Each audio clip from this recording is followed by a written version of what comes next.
नासिर अदीब इतना बड़ा नाम कैसे बना? ना मेरे से माँ प्यार करती है और ना मेरे से बाप प्यार करता। तो एक दिन मेरी माँ की मेरे ऊपर नजर कहती, तू इतने की कर रहा है, चल बाहर चल, अपने प्यो को जा। मैं वहां से निकला और ड्योड़ी क्रॉस करके तो अपने बाप के पास आ गया। वो मैं वहां जाके बैठ गया, बातें करते तो एकदम मेरे पर उनकी नजर पड़ी। तो मैंने कहने ना, वो तू इतने की कर रहा है, चल अंदर जा, माँ को बैठ जा। ये फिक्रा इस वाक़े के 34 साल बाद मैंने मौला जट में लिखा। सुल्तान ये बताता है कि मौला जट मैं हूं। अब मुझे शौक हो कि मैं मशहूर हूँगा। एफए के बाद मैं आर्मी में चला गया, सेकंड लेफ्टिनेंट के लिए अप्लाई किया। उस बैच में हम 2 आदमी सिलेक्ट हुए थे, एक परवेज मुशर्रफ साहब थे, एक मैं था। तो मैंने उन्हें कहा, मैंने कहा यार परवेज, ये निशाने अदर कैसे मिलते? कहता बेटा ये मरने के बाद मिलता है।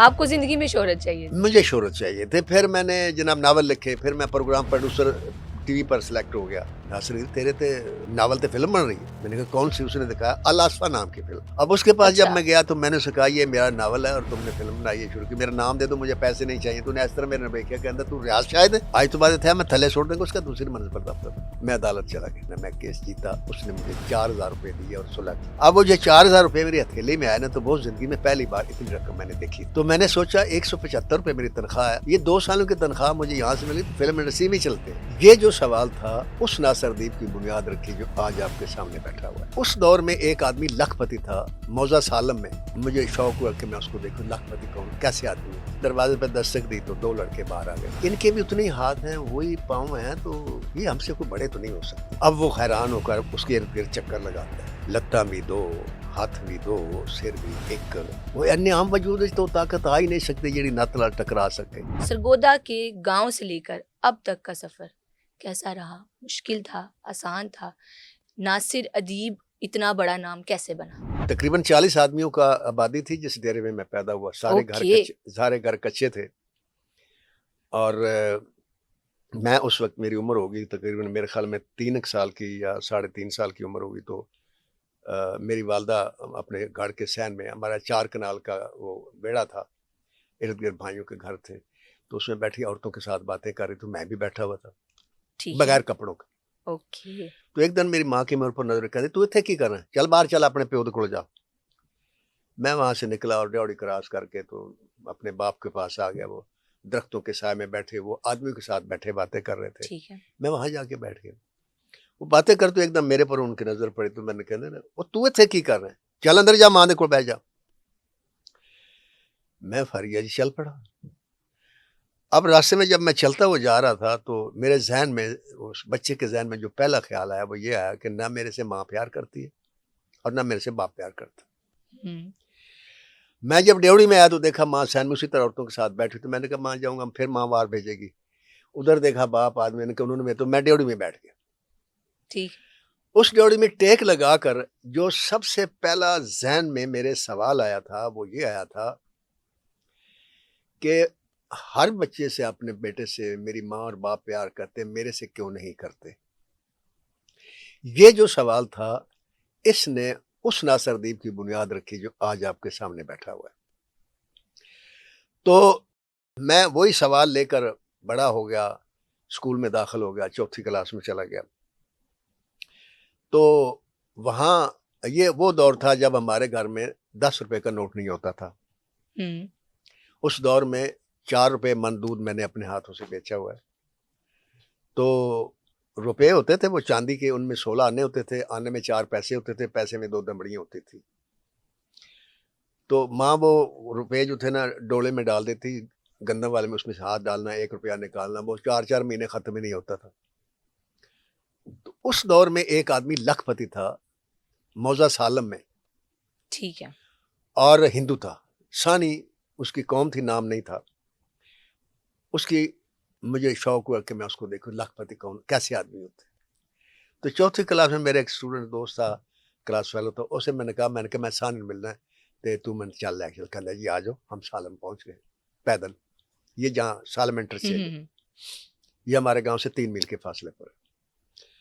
वहां पहुंचे तो वो अपने बाप उसे कहने लगा कि ऐ मेरा क्लास फेलो है ते ए सानी ਨੂੰ ਵੇਖਣਾ है। ਉਹ ਮੈਨੂੰ ਕਹਿੰਦਾ ਤੂੰ ਸਾਣੀ ਨੂੰ ਵੇਖਣਾ है। मैं क्या, ਕਹਿੰਦਾ ਪੁੱਤਰ ਉਹਨੂੰ तो मरिया 3 महीने हो गए ना। मैं बड़ा मायूस हुआ। अब मैंने उस लड़के की तरफ देखा, कहता मैंने तो आप नहीं सी पता। अब वो भी बच्चा था, उसको क्या हम्म। पता सानी मर गया।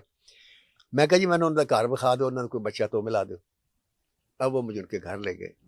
2 मंजिला घर था उस मौजे में, और वाहिद घर था जो 2 मंजिला था और पक्का था। उसके ना छज्जे बने हुए थे आगे छोटे छोटे। ठीक है। तो वो मैनू कहता है उन्होंने घर है, तो जेडे छज्जे बने ना इतने कराड़ियां जड़ियां ना, वो हिंदू लड़की को कराड़ी कहते थे। अच्छा। हाँ, उस जबान में, अपनी जबान ओके। में कहते इतने कराड़ियां जड़ियां ना हवा लैन ली बहनियां ने, वो कुर्सी वो निकाल के बैठती हुई। खैर उसने दरवाजे पर दस्तक दी तो 2 लड़के बाहर आ गए, मिले, अस्सलाम वालेकुम, वालेकुम सलाम। एक मेरी उम्र दा सी, तकरीबन पौने 18 साल दा, ठीक है। ते एक जरा वड्डा सी, कोई 22-23 साल दा। मैं देखा बाहर ये, ते मैं उन्होंने गौर नाल वेखिया, ते लत्तां भी 2, सिर भी इक्को, बाहां भी 2, आम आदमी साढ़े जे। ते मैं क्या यार, उस वक्त ये मेरे सोच आई कि इनके भी उतने ही हाथ हैं, वही पाँव हैं, तो ये हमसे कोई बड़े तो नहीं हो सकते। ठीक है। अब ये जो फिक्रा था, ये फिक्रा उसके इस वाक़े के तकरीबन 34 साल बाद मैंने मौला जट में लिखा। अगर आपको मौला जट आपने देखी हो, नहीं कि देखी तो मुस्तफ़ा है। कुरैशी उधर से चलता है सुल्तान राय को करने के लिए, सुल्तान राय उसकी तरफ चलता है, रास्ते में दोनों गढ़ में मिलते हैं। बिल्कुल। तो खैर वो अलग भी हो जाते हैं, फिर जब मिलते हैं तो सामने आते तो सुल्तान ये बताता है कि मौला जट मैं हाँ। अब वो हैरान होकर उसके इर्द गिर्द चक्कर लगाता है। वो जुमला उस वक्त जो मेरे जहन में आया था, कहता वाह रब्बा, लत्तां भी 2, हाथ भी 2, सिर भी एक, वो अन्य आम वजूद तो ताकत आ ही नहीं सकती जी नत नाल टकरा सके। ये जुमला वहां आया। तो अब मुझे शौक हो कि मैं मशहूर हूँगा, क्योंकि जब मैं वापस आया अपने चचा से मिला कि वो सानी मर गया तो अखबार च नहीं आया, तो उन्हें कहा पुत्र अखबार च ना उन्होंने आते ने जिन्होंने कोई ऐसा काम किया हो जो नस्लों मुतासर करे। अब उस शौक में FA के बाद मैं आर्मी में चला गया, 2nd लेफ्टिनेंट के लिए अप्लाई किया। और इसलिए अप्लाई किया कि मेजर तोफैल सरवर शहीद जो थे उनका हर साल वो छपता था फीचर, बच्चे भी। तो मैंने कहा मेरे भी छपेंगे, मैं निशाने हैदर लूँगा। मैं गया, मैं सिलेक्ट हो गया, और उस बैच में हम 2 आदमी सिलेक्ट हुए थे, एक परवेज मुशर्रफ साहब थे, एक मैं था। वो आपके साथ थे? जी। आपके बैचमेट? जी। और जब हम आ रहे थे वापस तो वो मेरे पीछे बैठे हुए थे। ये इसी किस्म की लकीरदार कमीज थी उनकी, और सिगरेट पी रहे थे, टाई लगाई हुई थी, गर्मियों का जमाना था, कोट नहीं था, मैं आगे बैठा था। ओके। तो उसके साथ काफ़ी बेतकल्फ़ी हो गई हुई थी मेरी चूँकि। तो मैंने उन्हें कहा, मैंने कहा यार परवेज़ ये निशाने हैदर कैसे मिलता है? कहता क्यों, तुम क्यों पूछ रहे हो? मैंने कहा मैं निशाने हैदर तो लेने आया हूँ। कहता क्यों? मैंने कहा मैं मशहूर होऊंगा, फिर मेरी अखबार में तस्वीर आएगी, बच्चों की बीवी की आएगी, मैं शोहरत को एंजॉय करूँगा। कहता बेटा ये मरने के बाद मिलता है, तो शोहरत जो है ना ये तुम्हारे वारिस एंजॉय करेंगे, तुम नहीं करेंगे। मैं आर्मी छोड़ दी, मैं नहीं गया। आपको जिंदगी में शोहरत चाहिए थी? मुझे शोहरत चाहिए थे। फिर मैंने जनाब नावल लिखे, फिर मैं प्रोग्राम प्रोड्यूसर टीवी पर सिलेक्ट हो गया। अच्छा, जब सिलेक्ट हुआ तो एक दोस्त मेरा था, नज़र हुसैन भट्टी वकील था, उसने मेरी दावत की। हमें नाश्ता कर रहे थे, अखबार मशरक आया, तो उसके आधे पेज पर अखबार था, कहता है नासिर तेरे ते नावल ते फिल्म बन रही है। मैंने कहा कौन सी? उसने दिखाया अल आसफा नाम की फिल्म, और उस इश्तहार पे लिखा था वो आसफा जिसके अगवा का मोशे दायान को आज तक अफसोस है। मोशे दायान इसराइल का वज़ीर आज़म था, एक आंख से कानों से, दज्जाल भी कहते थे, जिसने जंग जीती थी 67 की। तो मैंने कहा ये तो मेरे नावल पर फिक्र है। मैं जनाब वहाँ प्रोड्यूसर के पास पहुंच गया, वहाँ नहीं गया। आपने केस नहीं किया उन पर? सुने तो सही, मैं उसी प्रोड्यूसर के पास गया ना, ओके। वहाँ नहीं गया जहाँ मैं सिलेक्ट हुआ था।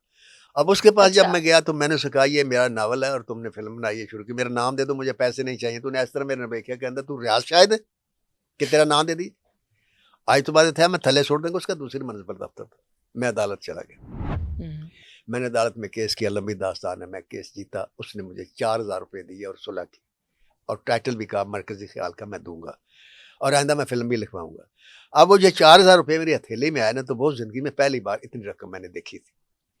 तो मैंने सोचा 175 रुपये मेरी तनख्वाह है असिस्टेंट प्रोग्राम प्रोड्यूसर टीवी की, ये 2 सालों की तनख्वाह मुझे यहाँ से मिली तो फिल्म इंडस्ट्री में चलते हैं।